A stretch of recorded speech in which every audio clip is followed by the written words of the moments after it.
This is the Horse Radio Network.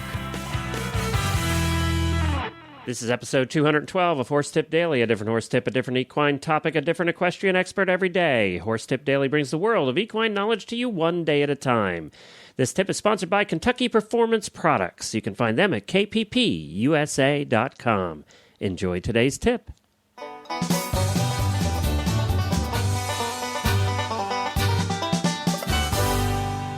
Hi, Glenn the Geek back with you from Lexington, Kentucky, and you're listening to Horse Tip Daily. Well, we're back today after having done our first ever live video event on the internet, carried by 36 websites around the world. We did the first ever para-webathon to raise money for the para-equestrian athletes attending the World Equestrian Games this year. And I'm very happy to announce that it was very successful. We didn't have any major hiccups. We had a couple minor ones, but nothing major, and the phones were ringing all night. We had raised over $10,000 now for the athletes attending, the para-athletes attending the World Equestrian Games. And we thank everybody who participated in that. If you didn't get a chance to watch it, you can go to horseradionetwork.com and follow the link in the middle of the page. And you can go see the recorded version of it, and there's still time to donate. You just go to the website at uspea.org, and you can donate $5, $10, $20, $100, whatever you can afford toward the para-athletes who are working their way for the first time to the World Equestrian Games this year. So we appreciate everybody's help that helped put this together, Alltech, the USPEA, all the athletes that flew in from around the country. We had a terrific time. We actually closed the pub after everybody was so happy. We closed the pub after the event on Tuesday night. So it was just fun. It was fun to do. It was fun to help out. And it was really my first time doing video. So you'll get to see me in person if you'd so desire over at horseradionetwork.com. Follow the link for the Para-Webathon. Well, today I have a new expert for you. We are joined by Michelle Bergeron. I met Michelle soon after we started the Horse Radio Network. She actually won a prize for the 2010 radio show and has kept in touch ever since. And it's been a thrill to get to know her and her husband. They've been up here, and we've had dinner with them, and we're looking forward to going down to Louisiana to visit them down there. Michelle runs the Right Lead Equestrian Center, and we'll learn more about that when we get to today's tip here in a minute or so. But first, I want to tell you about a terrific product from Kentucky Performance Products, and it's one that we have not talked about before. And that product is EquiJewel Rice Bran. Gain the inside advantage with EquiJewel Rice Bran, the fuel for winners. EquiJewel Rice Bran decreases lactic acid levels and lowers heart rate during exercise. It also increases energy levels without adding additional grain, reducing grain overload. It keeps your horses calm and focused on their work by providing high-fat, low-starch calories, and maintains stamina and decreases recovery time after training and competing. That's EquiJewel Rice Bran, and you can find it at kppusa.com. That's Kentucky Performance Products at kppusa.com. Look for EquiJewel. Well, hi, Michelle, and welcome to your first Horse Tip Daily. We appreciate you becoming our newest expert. Hey, Glenn. I'm so happy to be in the stable for the Horse Tip Daily show. I think we're going to have a lot of fun. Yeah, we should tell everybody a little background. You actually are one of my biggest fans for the shows. You started off, I think, on show number 1 of Stable Scoop. Well, further than that, I was listening to Talking Equine. Oh my gosh! Well, you heard back. Helene and I a long time ago. Way back. That's like, and for those that don't know, Talking Equine was a show that I did when I worked with Bit of Britain. And I think it was the first horse podcast I think so. 2 years ago, now that's more like 4 or 5 years ago now. Yeah. 4, yeah. A long time ago. So, well, we appreciate that. And then you wrote to us, and we've become good friends since then. Mm-hmm. And I thought, well, we got to put you to work because that's what you do with friends. So Yeah, that's what I do. That's what all horse people do. It's a thing. Right, that's right. So there should be a tip right there. Don't agree to anything with your horse friends because it just means work. Don't be friends with the horse people because we had a group we called the Black Hole Group. And if you got sucked into the Black Hole Group, you ended up having to volunteer for all sorts of horse shows and demonstrations. That's a good name for it, too. Mm-hmm. It was very appropriate. Well, so tell us a little bit about you and then a little bit about your facility. Well, my name is Michelle Bergeron. I have a boarding training facility in St. Gabriel, Louisiana, which is right just a bit south of Baton Rouge. And St. Gabriel made its big splash in the headlines because it's where the temporary morgue was after Hurricane Katrina. So is that right? St. Gabriel, yeah, that's right down from the farm. There's quite a notable thing, huh? Yeah, that's probably where you heard of St. Gabriel from. Well, and I'll tell you where I've heard of St. Gabriel from. Where? I am a James Lee Burke fan. I have read every one of his books, and I guarantee he has mentioned St. Gabriel at some point in one of his books, and he writes the books about Dave Robichaux, the detective down there in Iberia. Is it Iberia? New Iberia. New Iberia. Which isn't too far from you. Not really. It's just a bit down the road. We go over there for 100 paces. So do you like his books? You know, I haven't read any of his books. Actually, every time I read anymore, I fall asleep.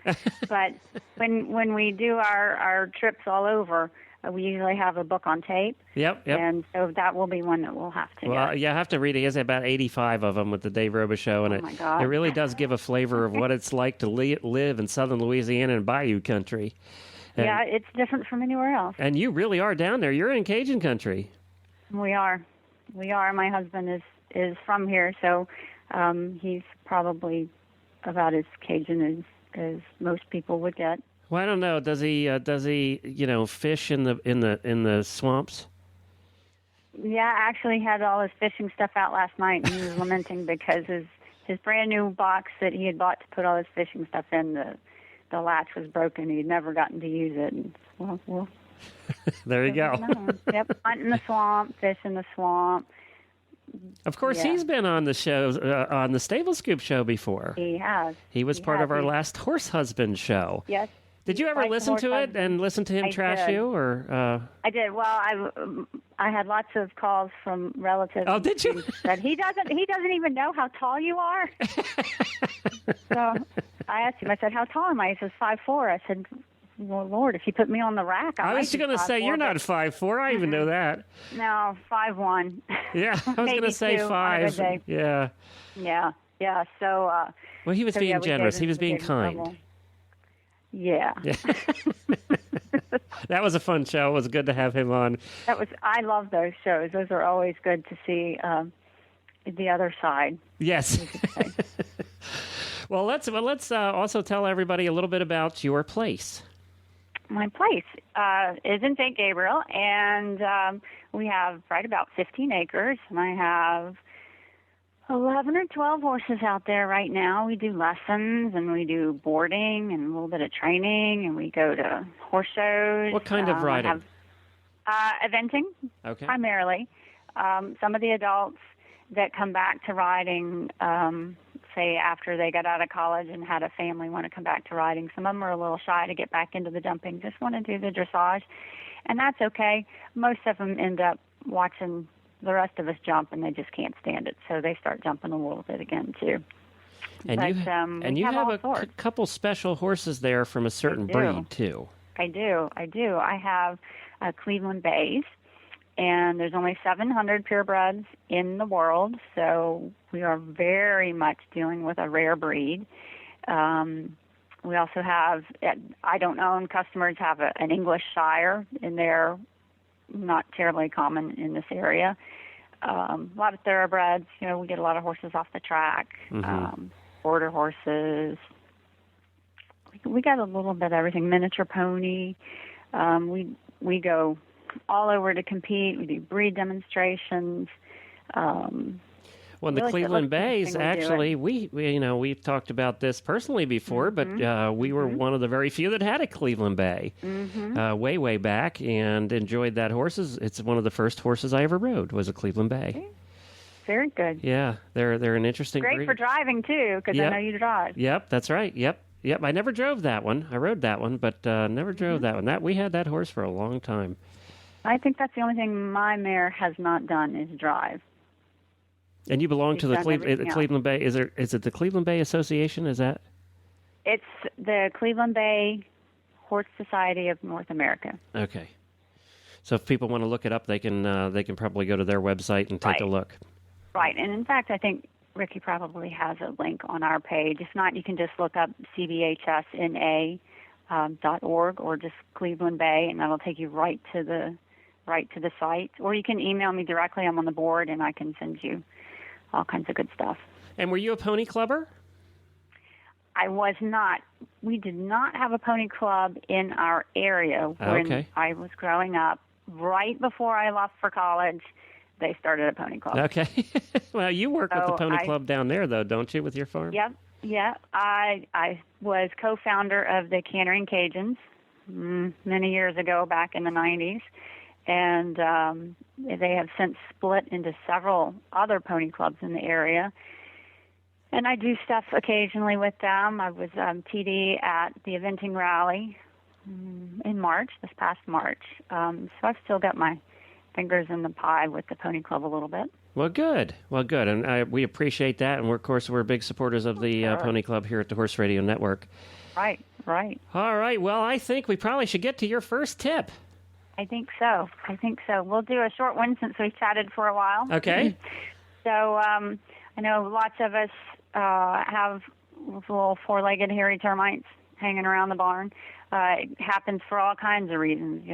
Maybe your horse is in because he's had an injury, or the weather's bad for an extended period of time, or maybe you're in a drought situation like we are right now and your grass is not doing so great, and they have this urge to chew and to eat, and they get bored and they get frustrated, so they take it out on your fence or your stall. And I want to clarify for everybody who's going, what is she talking about? You're really talking about your horse cribbing and chewing. Right. Okay. Right. Chewing on the wood. She's not talking about actually hairy termites, which. No. I wanted to make sure that half the people listening weren't Googling hairy termites right now. So. Right. No, please don't. There's no telling what you'll come up with. So, you've seen the stuff you can paint on your fence. You can buy it by the gallon. You can spray it. Chew No More really and a couple of others, yeah. Yeah, it's really expensive, and it's a pain to have to put on. So I just carry a bar of soap in my pocket, especially in the winter when I have lots of pockets. You find the cheapest, smelliest deodorant soap in the store, and you buy it, and you just rub it on the fence, and they will not be interested in chewing it. Really? Yeah. Soap? Soap. Now, every time it rains, you have to add more, right? Right. And your pasture is full of bubbles, but beside that... Not so much. Yeah, usually I have one right now who's new, and he's a little frustrated with what's going on, and he wants to go out and hang out with the others, and he needs to spend a little time in quarantine, and he chews on the fence, and I was rubbing soap on the fence the other day. I said, I've got the perfect tip. And he quits. I mean, it smells bad. You wouldn't want to eat soap. That's what people do to punish their children, is put soap in their mouth. And after enough time, you have a really clean fence. Mm-hmm. Absolutely. I have never heard of using soap, actually. I had never heard of this. One of my adult riders who has a farm in New Orleans, and they have very, very, very limited turnout and pretty much no grass. And she said this is what she uses, her solution. I thought she was just full of it. So I took a bar of soap from home and rubbed it on the fence next time somebody started chewing on it. And now this is not going to stop a cribber, who has an endorphin rush from chewing on the fence. But if somebody's just nibbling out of frustration or boredom, this will slow them down. Well, cool. Well, that's a great tip. I'd never heard of that. And I'm definitely going to use that title, Four-Legged Hairy Hairy Termites. I think that's a great title. That'll get people listening. Well, it'll make them interested for sure. I don't know if they'll listen, but they'll show up and find out what that is. Well, we're going to have you back with more great hairy tips. Can you let everybody know what your website address is? My website is www.rightlead.com. And you are down near... You're in St. Gabriel, Louisiana, which is near Baton Rouge. Yep, well, the house is in Baton Rouge, and the farm is 6 miles across the parish line. right there in St. Gabriel. Well, 45 minutes from New Orleans. My real last name is very, very French and very Canadian French, actually, Canuck. And you have a ton of them down there. We A do. bear in Louisiana. There's not so many in Kentucky, but a lot of them in Louisiana. There's a ton of them here. I know several A-bears. All right. Well, thank you, Michelle, and we'll have you back again soon. Thank you. Sounds great. Well, we thank Michelle, my friend Michelle, for joining us here. We appreciate her being on. Love her and Rick. And it sounds like they're going to be coming up and staying with us during the World Equestrian Games, too. And we're looking forward to that. And I hope to get down there to Louisiana, down to Cajun country, and eat some good food and visit them very soon. Well, you can drop me an email by doing it at Glenn with 2 N's at horseradionetwork.com. And also, don't forget, subscribe to the shows through iTunes or Zune. You can do that right off of the website. And don't forget all the other great shows on the Horse Radio Network at horseradionetwork.com. We have 8 of them now. If you haven't checked out any of the other shows, please stop over there and do so. And I'll be back again tomorrow with another new expert and a different horse tip. Until then, stay safe, everyone.